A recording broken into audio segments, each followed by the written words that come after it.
Ladies and gentlemen, the ringing of that phone bell brings you mystery, adventure. Nero Wolfe's office, Archie Goodwin speaking. Just a moment, please. Hey, boss, Mr. Tom Wilcox wants an appointment. How about 1 o'clock? Archie, no appointments today. I intend to pot some dendrobium offsets. 1 o'clock will be fine, Mr. Wilcox. See the Tom Wilcox who was acquitted yesterday of the murder of that singer, Keith Hansen? Mr. Wilcox, are you the Tom Wilcox who... Oh, you are. I see. What does he want with me? Mr. Wilcox, why do you seek Mr. Wolfe's services? I see. Well, our fee is $1,000 with a retainer of $500, okay? Oh, yes, Mr. Wolfe will see you. What's that? Hey, what was that? Hey, Mr. Wilcox. Archie, stop shouting, hey. He whispered someone was at the window. Then I heard a shot, and he dropped the phone. Boss, I'm afraid we've just lost a client.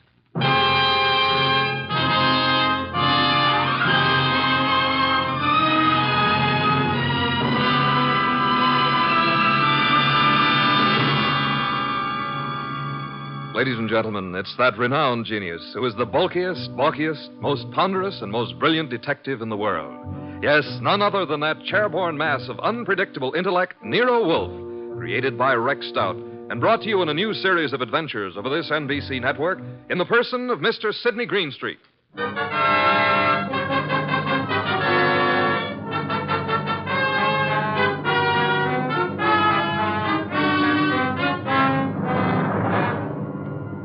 This episode is one Nero Wolfe refers to as a slight case of perjury. It all started with a phone call from Tom Wilcox and the ensuing shot, which I was sure had brought our newfound income to an early end. Anyway, there was the shot and... Hello? Mr. Wilcox? Hello? Well, boss, I've certainly waited long enough for him to come back to the phone. We may have just lost a nice bankroll. Nonsense, Archie. Other clients will rescue us. Now for a cold bottle of beer, Archie. We're almost out of beer. I better get over there and see what happened to Mr. Wilcox. The beer first. Nero Wolfe's office, Archie Goodwin speaking. Oh, Wilcox, you all right? Well, was that a shot? It was, huh? I'm glad it missed. Tell him to come right over here. Yeah? You dug the slug out of the wall. Well, come right over. Boss, the police never found the gun that killed Keith Hansen. No gun was found. Wilcox said he thinks he was shot at with a .32. He dug the bullet out of the wall. The murderer of Hansen must now be after Wilcox. If Wilcox is telling the truth. He was acquitted. The society gal, Mrs. Patricia Park, established his alibi, said she was with Wilcox at the time the murder was supposed to have occurred. I read the papers, Archie. Where's last night's paper? Wow, boss, look at her picture. Ooh, she's a honey. Archie, will you get me some beer? Well, if you move your arm 6 1/4 inches, you can't possibly miss it. Mr. Wolfe, this is Tom Wilcox, our new client. How do you do? Archie, the red leather chair for Mr. Wilcox. Mr. Wolfe, I'd like your aid in finding the murderer of Keith Hansen. Indeed. Why do you suppose you were shot at this morning? I gave a statement to the press last night, which was printed this morning, saying that I was going to seek out the killer of Keith Hansen. The killer obviously wants me stopped. Here's the bullet, a .32, I'd say. Why did you go to Keith Hansen's apartment on the day of his death? I went there to tell him to stay away from my sister. We had a fight. The manager came and stopped us. I told Hansen I'd kill him if he didn't lay off. The manager heard this. Then I went home. What time was that? About 8:30. The police claimed I returned to Hansen's apartment and shot him. I couldn't prove I was at home all night. It was going rough for me until Patricia Park testified she was with me at the time when the crime was said to have been committed. Why didn't you tell the police in the first place that this Patricia Park was with you? Well, that's the whole trouble. She wasn't. What? Her claim that she spent the hours from 9 till midnight with me was a lie. In fact, I'd never met the woman in my life. Have you contacted this Patricia since your release, Mr. Wilcox? Yes, but she refuses to see me. Archie, phone Mrs. Patricia Park and tell her that she must see you at once for her own good. Time is of the essence.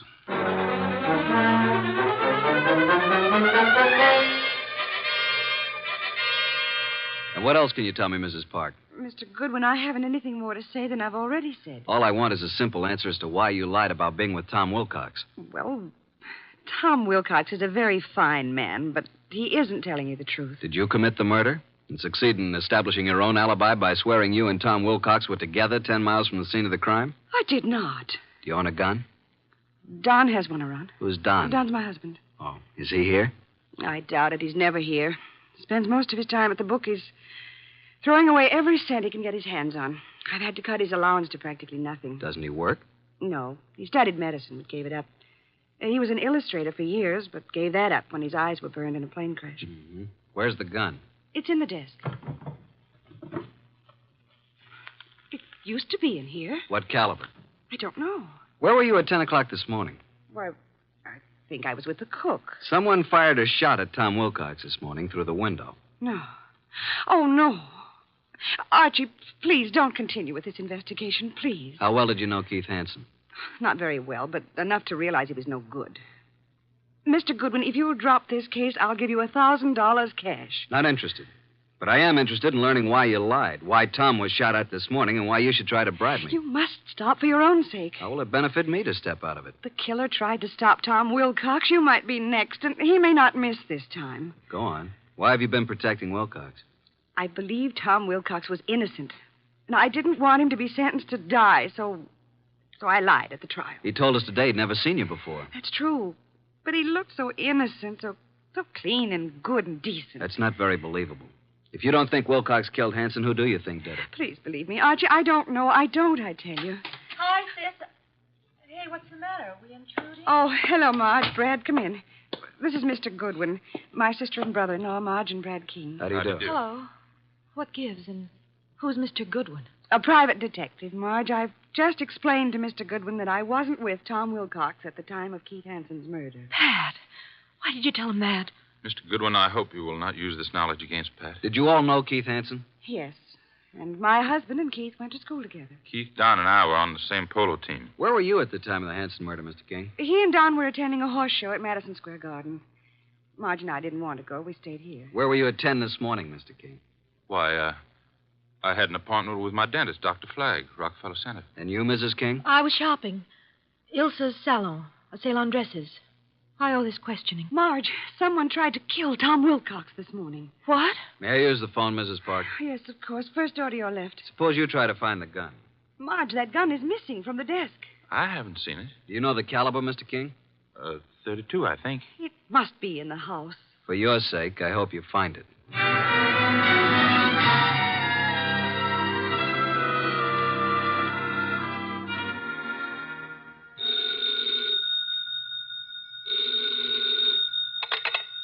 Nero Wolfe speaking. Archie, boss. You should have reported long ago. She must be very pretty. Pat Park admits she lied. She claims now she was with her sister, Marge King. Marge and her husband, Brad, have alibis, and all have alibis for this morning. I'll check them before I return. Where were they the night of the Hansen murder? Well, Brad and Don Park, that's Pat's husband, were at the Madison Square Garden horse show. Pat and Marge were together here at the house. Impossible to verify the Madison Square alibi at this date. Check all the rest and come home for lunch. It's Oysters Rockefeller. Has Inspector Kramer arrived yet? He has, and left the police records on the Hansen murder. He has taken the bullet Wilcox brought to be checked at ballistics. Good. Pat had a .32 caliber gun in the desk in the library. It's now missing. Indeed. And, boss, Pat just offered me $1,000 to quit the case. When I refused, she said if I didn't lay off, something might happen to me. Oh, dear me. That would be most upsetting, eh? After lunch, I want you to visit the late Keith Hansen's apartment. Bye.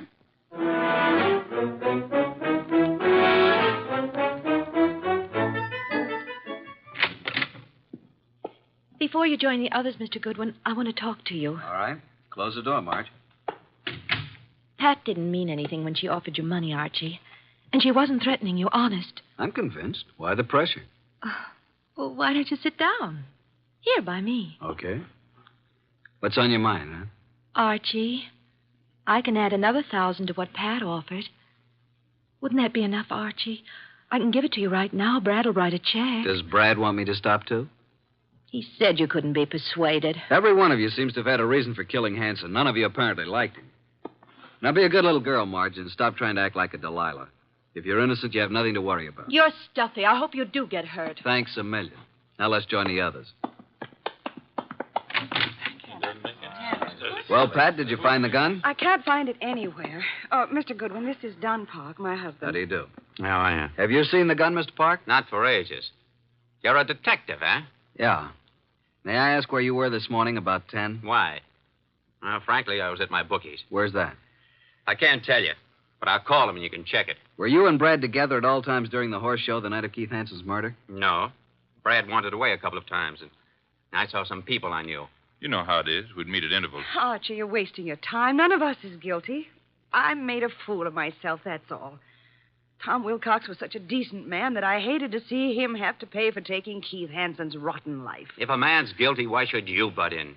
You never use your head. Pat is one person who thinks of others before herself. Marge, forget it. Now you've got private detectives snooping around. What are you after, Goodwin? Who are you working for? Why don't you let my wife alone? The case is closed, isn't it? Maybe. Don, this just makes it more interesting to Mr. Goodwin. As a matter of fact, I think you all know more than you're telling. I still think Tom Wilcox killed him. And there's only one reason why Pat should protect him. Don, that's enough. Nice, happy family, suffering all the torments of a guilty conscience. Is that it? What are you trying to do, Mr. Goodwin? Get your nose poked? Not exactly. If not, you'd better leave. Okay, Mr. King, I'll run along. Mr. Wolfe will be anxiously waiting to hear about this. So long.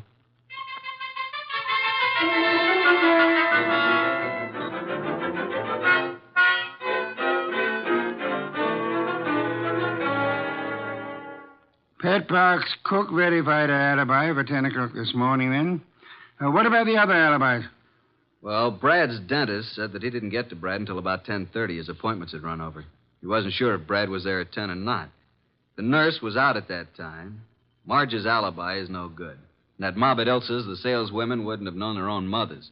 Don's alibi checks if we can take the word of the bookie. Don and Pat, then, are the only ones who have alibis that checked, huh? That's right.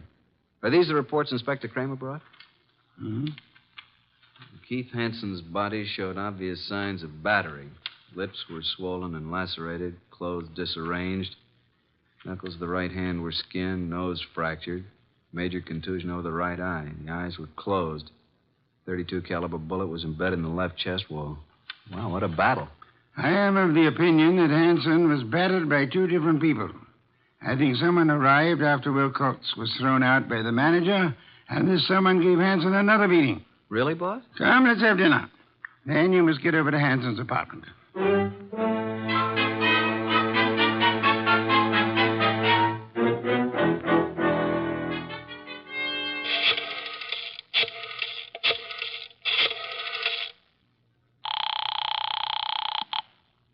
Boss? Yes, Archie. What have you found at Hansen's place? Well, the desk yielded one thing of interest. Keith's address book. And Marge's name is in there. Apparently, he'd known her before she was married, when she was Marge Van Cott. I see. A married name King was added in a different colored ink. Pat's phone number's there, and of course Don's and Brad's office numbers. There are a few bills, but no letters, no clues. Sure? Boss, I've combed the place, and there's no... Hey, wait a minute, I'll call you back. Who's there?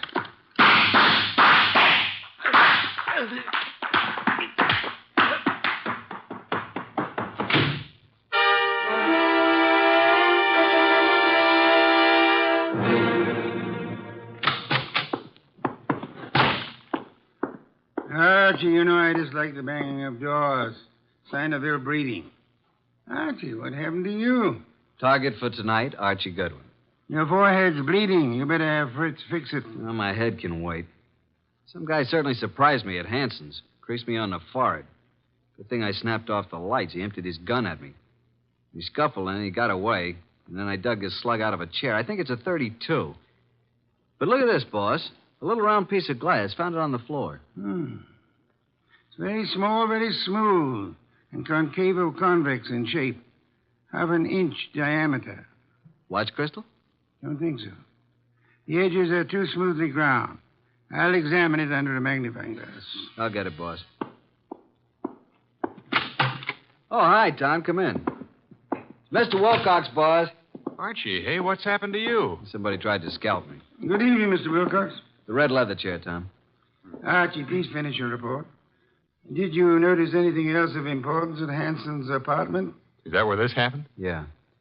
Well, there were dozens of gals' photos scattered around. Photos, eh? But no letters, Archie? Not a one. There must be some letters, Archie. Love letters. Wherever we have girls' photos and telephone numbers, I assure you they're bound to be love letters. That is what we must find. But then we'll have a motive. Yeah, but where do I look, huh? Go to Hanson's dressing room at the Club Diablo. I have just phoned the place. A female singer is substituting for Hanson, but she won't arrive until supper hour. Mr. Wilcox, accompany Mr. Goodwin, if you please. Keep your eyes open. I need the boy. Then you do love me, boss? Come on, Tom. Let's look at this Club Diablo.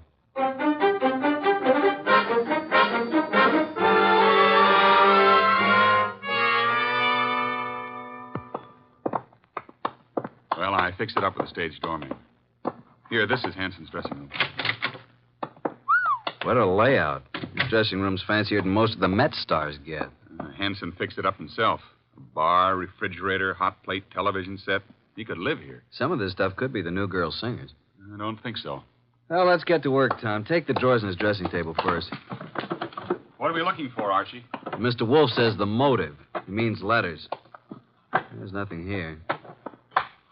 Nothing in the desk. New singer must have cleaned it out for her things. Nothing in the books. Don't pass up that refrigerator. Nope, empty. Hey, there is something here. Back of the ice cube trays. Come here. Oh, wow. Mr. Wolfe said there had to be letters, and so there are letters. Lots of them. Hey, here's one from Marge. And another. And look here. Really confidential letters from a dozen society gals. There's something else in the back. Bank book. What do you know? A singer like Keith didn't make this much. No, that kind of money didn't come from crooning. This guy Keith was really shaking these babes down. Archie, someone's coming. Listen. Quick, behind the door and grab him. Douse the lights. Run,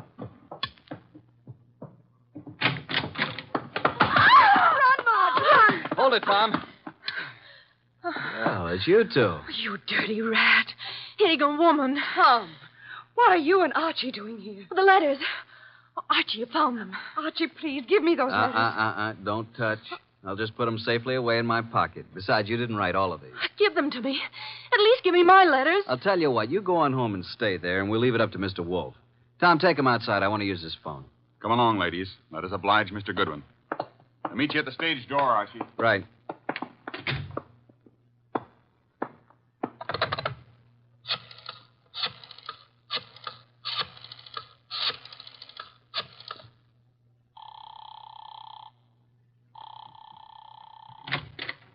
Hey, the lights. Who's there? Put the phone up, Goodwin. Who are you?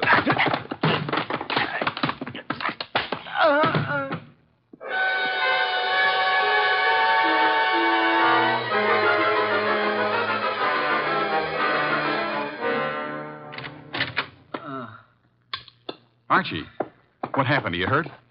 Here, let me help you. I'm all right. I guess. Ooh, my head. Did you see anybody? No, I didn't. I shouldn't have left you. Turn out the lights before I saw him. He whispered. Got away with all the evidence. Where are the girls? I sent them home in a cab. Well, let's get over to Mr. Wolfe. This is tough luck. If I'm not mistaken, his next move will be to have a little get-together with all concerned. Come on.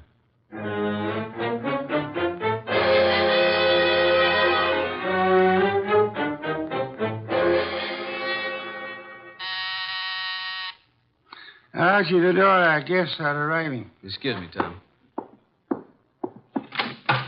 Come in, Inspector Kramer. Goodwin. Good evening, Inspector. Well, Mr. Wolfe, got the killer? You said you'd hand him over to me this evening. In time, Inspector. You know Tom Wilcox, of course. Mr. Wolfe. Evening, Inspector. What about the ballistics report, Inspector? The bullet was shot from the same gun that killed Hanson. And that gun, I am certain, came from the home of Pat and Don Parks. Marge and Brad King also had access to it. I have one more bullet here, Inspector, one fired at Mr. Goodwin. I'm sure it was also shot from the same gun. However, it isn't important now. Isn't important? It almost cost me my life. You can make it into a charm if you wish. Inspector Kramer, before our other guests arrive, I must tell you that Mrs. Park lied on the witness stand. She was not with Tom Wilcox at the time Keith Hanson was murdered. In fact, they were absolute strangers. What? Sit down, Inspector. 4 other guests are due to arrive any moment. Well, who are the other guests? Patricia and Don Park, Marge and Brad King. One or all is involved in the Hanson murder. Archie, do any of these people wear spectacles? Nope, none of them. You know why this person killed Hanson, Mr. Wolfe? First of all, Hanson was a blackmailer. The girl Marge was the current victim. The letters Hanson held were the threat. I'll explain later. Well, then Pat must have thought that Marge killed Hanson to get the letters, and she lied on the stand to save Tom's life because she believed Tom was innocent. Where's this Marge King? I'll have her picked up. Sit down, Inspector. Archie, I believe our guests are arriving now. Come in, come in. How are you? Good evening. Archie, cheers. Inspector Kramer, Patricia and Don Park, Marge and Brad King, and this is Tom Wilcox. We met at the Club Diablo this afternoon. All right, Mr. Wolfe. Which one is it? Patience, Inspector. One of these 5 people is the murderer of Keith Hanson, a killer. What is this nonsense? Please sit down. Mr. Wolfe speaking. Go ahead, boss. Any one of you had sufficient motive to have committed the Hanson murder. Not one of you has established a bona fide alibi. You who are actually innocent must tell the truth, or you shall all suffer as accessories after the fact. Mr. Wolfe, you're wasting your time. Marge, several years ago, you were secretly married to Keith Hanson. It lasted but 1 week. You gave Keith the money to get a divorce from you at Mexico. He didn't, which made you a bigamist when you married Brad. Keith was all set to blackmail you. He knew your husband, Brad, was wealthy. Marge, is this true? Yes. Oh, please, Brad, I thought he got the divorce. If I'd known that, I would have killed Hanson myself. Maybe you did kill him. One moment, Inspector.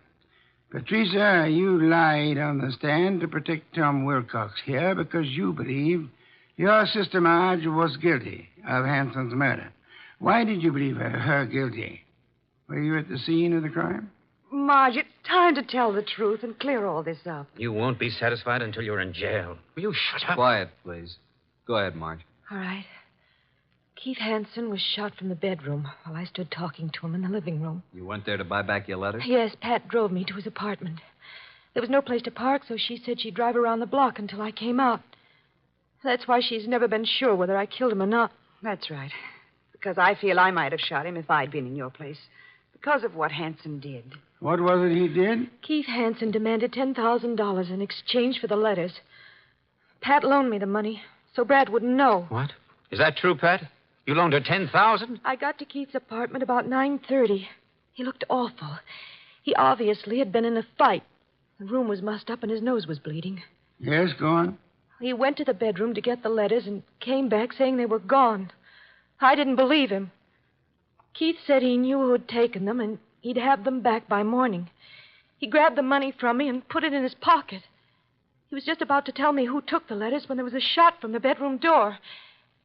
Keith Hanson fell to the floor, but I didn't see anyone.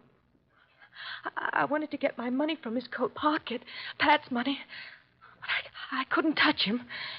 His staring, wide-open eyes were horrifying. I ran. Poor baby, why didn't you tell me? I think you're lying, young lady. You took the gun from your sister's desk, and when Keith Hanson didn't produce the letters, you deliberately shot him. You didn't even offer him any money. You kept it yourself. No, I didn't. Oh, Pat, don't believe him. Inspector Kramer, she's innocent. I know who did it. Oh, no, Brad, stop. Oh, Brad, what do you say? All right. Break it up. Yeah, so do I know, Brad. That's why you left the horse show. I've thought you were guilty all along. All right, Inspector. Now you know. I don't get this, boss. Inspector, ladies and gentlemen, please. First, which of you had some medical training? Medical training? Oh, Keith Hanson and I both went to medical school. Why? That is most enlightening, Mr. Park. Marge and I were nurses' aides during the war. Then perhaps you can interpret this medical phraseology for me. These few lines from this little medical book. Archie, hand it to Don Pop. Will you read it, please? At top of page 75. It says the form of pernicious anemia commonly found in the human is... Now, Don, hold your hand over your right eye and read on. What? Also common to the many lower... Now, cover the left eye and read with the other. What is this? Go ahead. Well, many lower animals and This light isn't so good. Step close to me. Yes, thank you. Mr. Park, here is the contact lens for your right eye. I'm sure you've been tremendously handicapped without it all day. Inspector Don Park is your murderer. Don't move, Park. Keep away, I warn you. Drop that gun, Park.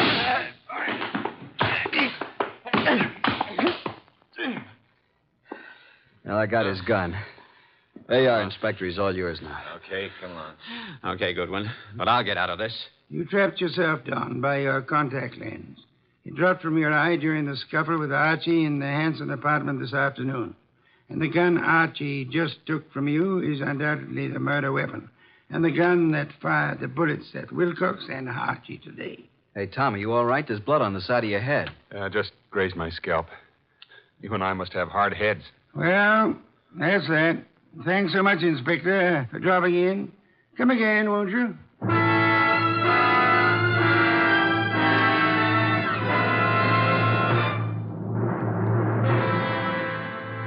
This was a rough day's work, boss. Some beer, Archie, please. Right. Hey, what was that business about the medical training?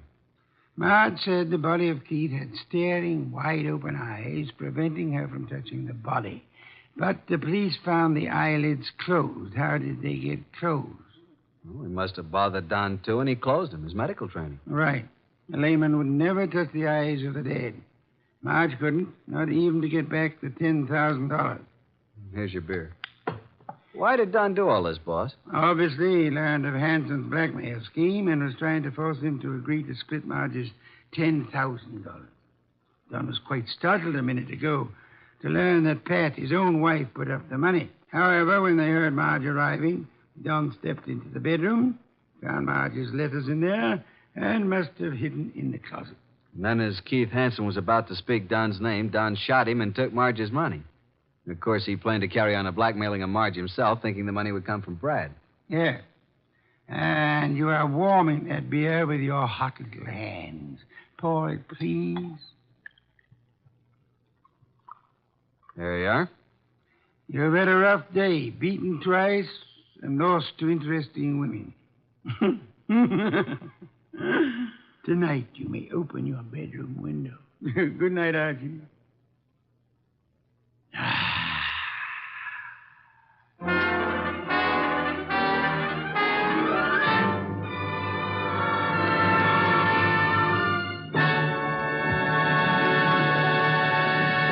You have been listening to The New Adventures of Nero Wolfe, starring Sidney Greenstreet.